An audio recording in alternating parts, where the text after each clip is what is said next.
Well, I can see that there is less people today. That's maybe because of the bad weather, the raining. Well, so it seems that every morning I have to stand here to say something to make sure that we can keep it in time. Well, so how many of yours already read the title of today's lecture? How many of yours have already read it? So if you haven't, open your book and find today's page. So the title of today is a little long, but long is not the problem. The problem is, I guess the majority of your guys have seldomly think about this question. So test and reliability. So, is there any of you guys have any ideas about this topic? Anything is fine. Any of you guys? Oh, I can see here that answer my question cannot get a signature, so there is not attractive at all.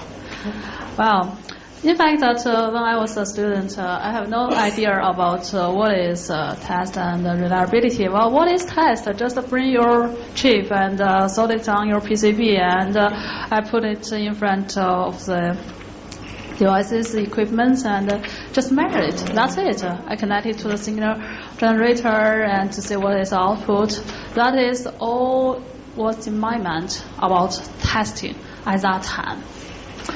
But in fact, that testing is a very complicated technology. Just imagine that usually when we are in school, and you design a chip, and you test it, you measure it, and maybe this one do not show you a very good performance. What will you do? What is the first thing you will do? I think the first thing keep short in your mind is that I will switch to another chip. Maybe that one will give me a better result. My students also do that. They do that every day. That's when they have the chip returned, they measured a couple of them and find out the better and then continues. And then later they may, because I push them, and they go back to the one that didn't show a very good result and try to see why. So that is already good, I think. In fact, that when we published a paper, that in majority of the academic papers that you have read in conference proceedings and in journals, that there is usually one very important data missing, that how many chips has been measured to get such a performance. Most of the papers not report such information. So that's very good performance. Maybe from 1 chip, 10 chip, who knows? But that is a very important thing. So if you want to sell your chip to your customer, you must make sure it works as good as a 1,000 one, a 10,000 one, if you want to make a good profit. So today, that we're going to talk about this topic. So we have invited people from the industry to tell you that there is a very important thing that when we study, when we are in academia, that we sometimes choose to ignore. So this is a very important thing. So I believe that when you finish today's course, maybe you still almost have no idea what he is talking about, because this is really a high-level thing. That if that happens, if that is the case, so keep your notes. And maybe for another 5-10 years, after you join your job, begin your career in industry, after 3-5 years, and go back to check today's course. Go back to check the slides that you have today. And maybe at that time, you will have a better understanding. I think that is the beauty of education. I think the best education that you have taken some course, and every time you review it, you will have some new feelings. Especially, I think this is especially happened in circuit designs. I remember that the first time when I take the analog circuit design course, well, I get not too bad scores by the end of the semester.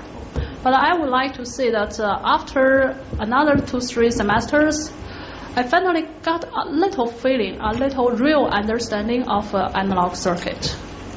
So circuit is a very complicated thing. It's not like just put some code together and you run it and you got a hello world printed on the screen. So there is a lot of physics behind it. And it needs time for you to really understand it, to see that how all the transistors put together and why they really works like the way that you have from the simulating results.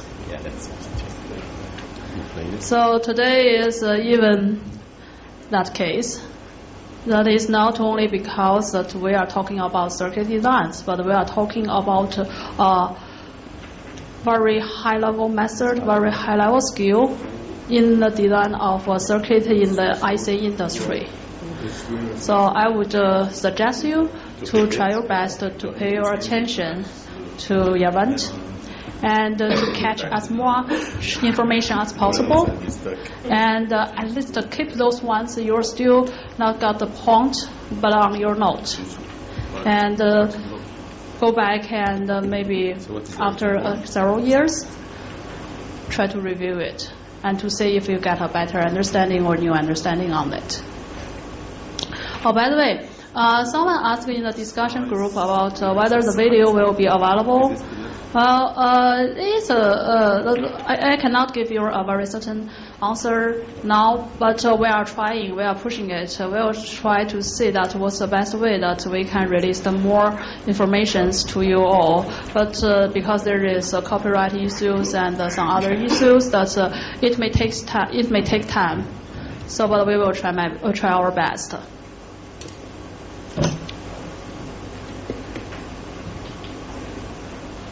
Okay, now let me introduce our today's speaker, Dr. Yavand Dorin.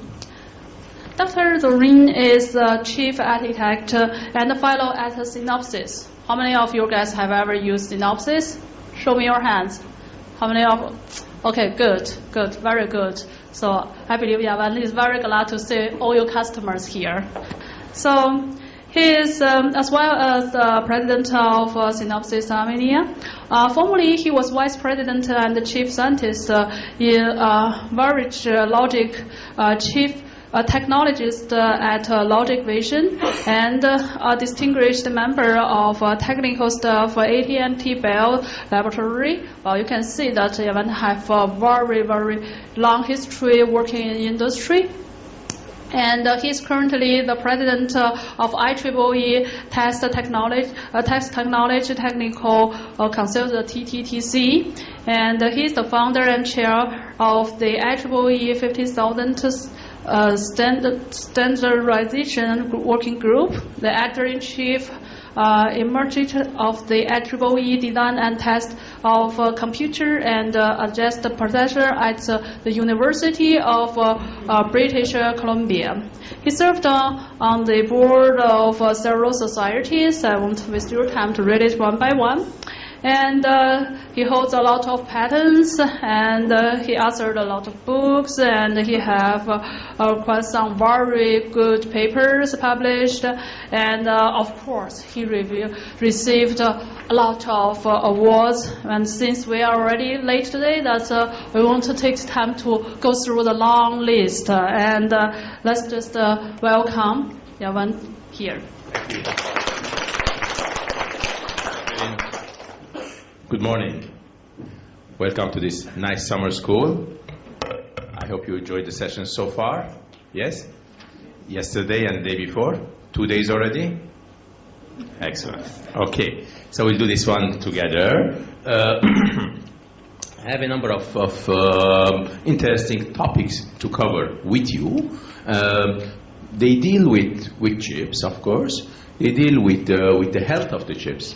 So we'll be talking about quality, reliability, testing, repairing, safety, and things like that. Okay?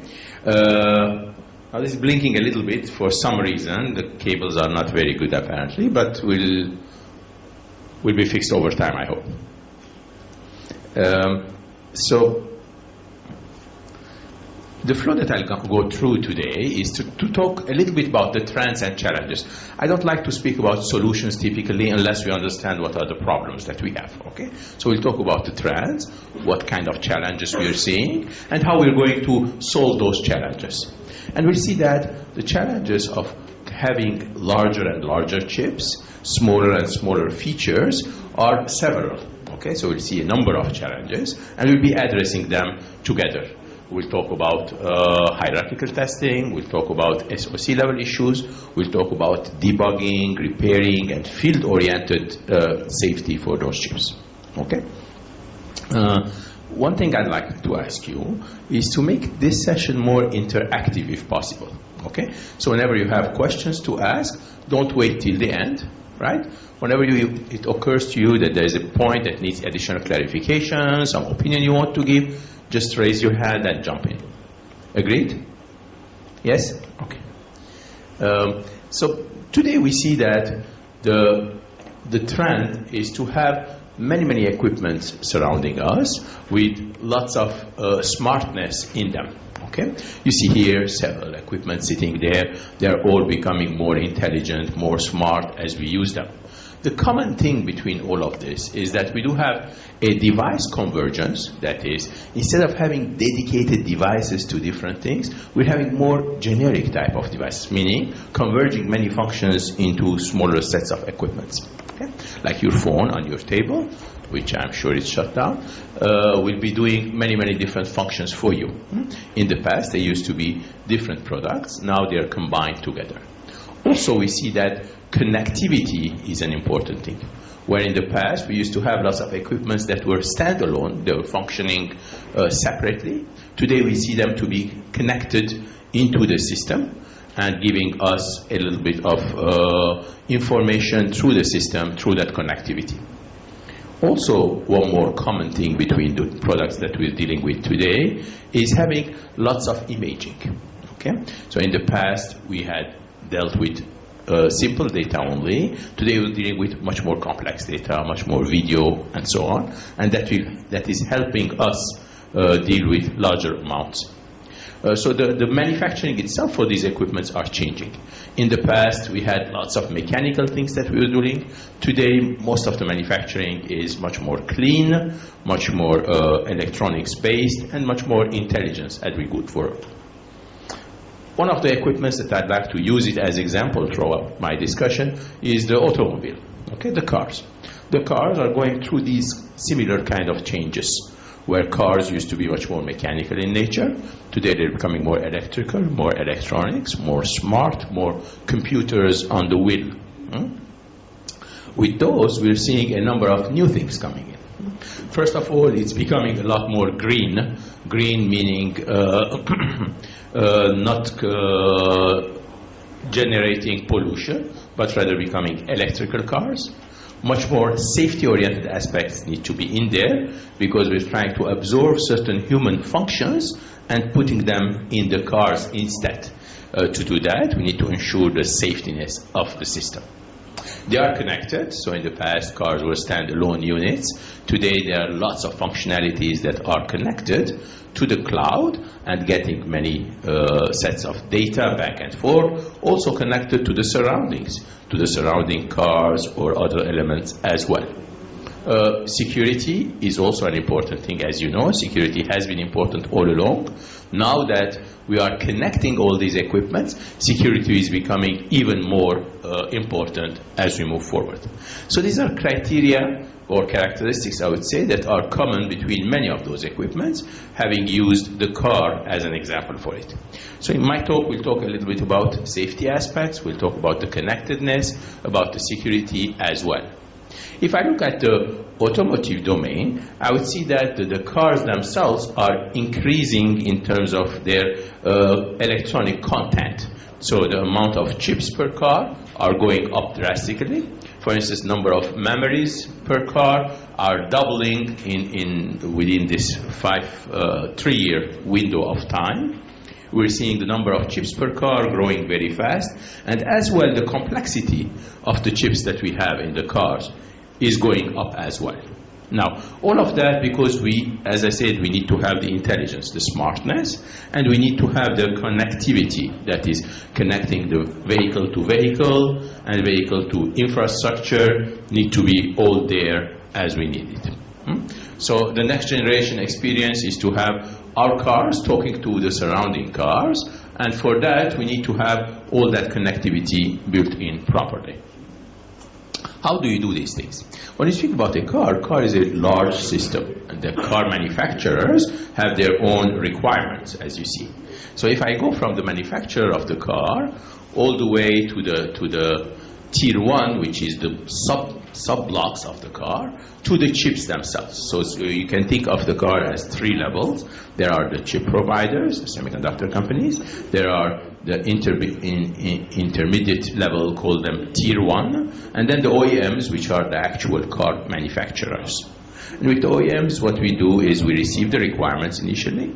It goes to the tier 1, it goes to the semiconductor company, and then those requirements are built into the chip, into the subsystem, and into the system itself, into the car. So it is all based on what the big system needs, but they get incorporated into the smaller unit as we go. Now, today's chips that are serving the cars do have different requirements. First of all, we are moving very fast into the FinFET domain for the complex chips in the car. We'll see later that there are complexities that are different from each other. And those chips have power, performance, area, and yield requirements. Okay? So the power dissipation is critical because it will eat from the power of the car, from the batteries of the car. The speed is very important, especially when I'm handling with lots of image processing engines in my chip. Area is important, but as well, we have additional elements that go beyond the functionality, beyond the PPA, which is power, performance, and area. And that is safety, reliability, as well as security. So reliability is the issue of maintaining the health of the chip while it is in system. So similar to the cars, any safety critical system would have reliability issues. We need to make sure that the semiconductors are healthy in the field as well, not only upon manufacturing. Upon manufacturing, of course, we have to do lots of screening to ensure that this happens. During design stage, you will see that in the design of the chip, we need to incorporate certain additional functions that allow us to check the quality of the chip. But also, during the bring up and during the production, we need to ensure that that quality is okay. And of course, later on when we are in the field as well. So to do that, we'll go through this a little bit more in depth to understand this, the testing, the debugging, and the repairing aspects in the chips in general. I use the car as an example because it is very safety critical. But all chips do need to have test and diagnostics and repair in them to ensure that they are functioning well. And that requires certain level of functionality to be built into that. How many of you have taken testing related courses, electronic test related courses in your studies so far? Anyone has taken a test course? No? You did? Mm-hmm. Okay. Only few. So that's good. Therefore, this could be a good introduction to you on the test related stuff. Do you understand why is the need for testing the chips? You know, manufacturing is important, is very precise, very good, but it's not perfect. When you manufacture a chip, when you manufacture a semiconductor in a factory, there are always impurities. There are always certain defects that will be introduced during manufacturing. Even though your design may be very good, but because of certain defectivities in the 300 different steps of manufacturing, a chip goes through many, many stages of manufacturing. If something is introduced, that defect will be in the chip and the transistors will not function properly. You know how many transistors we have today per chip, typically, in the new technologies? What do you think? How many transistors? Million? Okay. Anyone needs more? Million is okay? Billion. Billion is okay? More than a billion? Okay. Today's high-end chips are in that range. They are more like 5 to 7 billion. And we continuously grow. As you know, with Moore's law, we always double. Now, if I have 5 billion or 7 billion transistors, how can I make sure that each one of those transistors is functioning perfectly? Is it guaranteed that if it's manufactured that all of them will work fine? No. Some of them will not be fine. So how do I ensure that? After manufacturing every chip, there are multiple steps of testing to ensure that while the chip is sitting on the wafer, we test it. We test it under different conditions. We test it under different voltages, under speeds, under different corners, to make sure that those transistors are doing their job as they're supposed to. But not only that, later also, we need to do that after packaging as well. So we do pre-packaging at the wafer level, and also post-packaging after doing so, in order to ensure that we do have everything properly operating before we send the chip for utilization. Okay? This has not been tested properly. So our guys are debugging it now, but if it was tested properly, we should have had problems. But we don't know if it's the chip or the cable or different parts. That's why testing each piece separately is important as well. So you have to test the chips, and then when you package them, you test the package and the subunit with the cables and so on. At the end, the system needs to be tested properly. Are we doing better?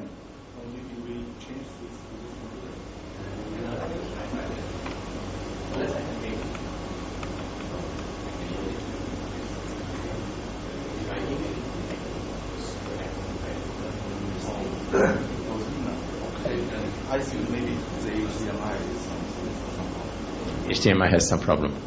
Okay. If you want to give me 2 minutes, let me try to email the file. If I put it on a USB, it will be encrypted, so I have to email it. You receive email here, right?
That will take time because the last one.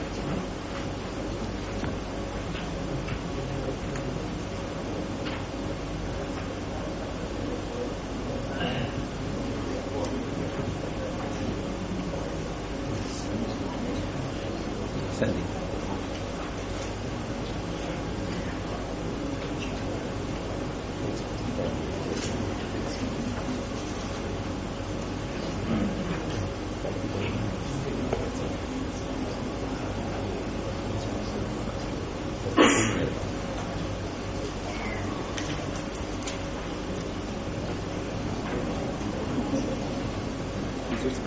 Sending.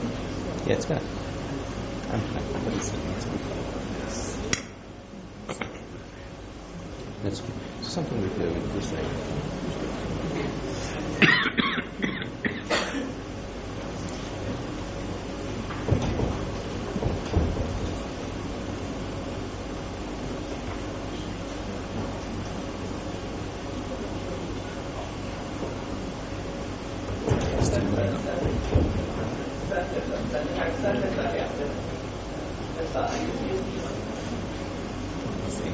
Telling something.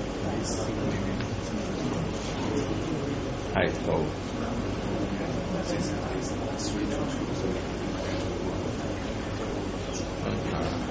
I don't think so. You think so? Try.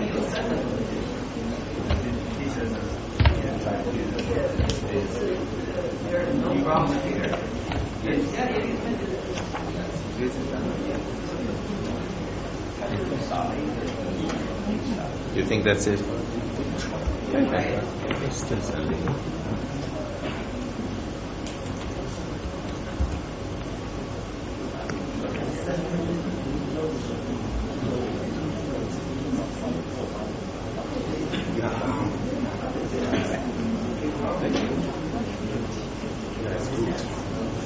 Is it good? Yeah, you change the resolution. Yeah. You didn't connect to ground. So it needs ground. Yeah. But it's already. We did change it back, so Maybe automatically when you turn off. twice.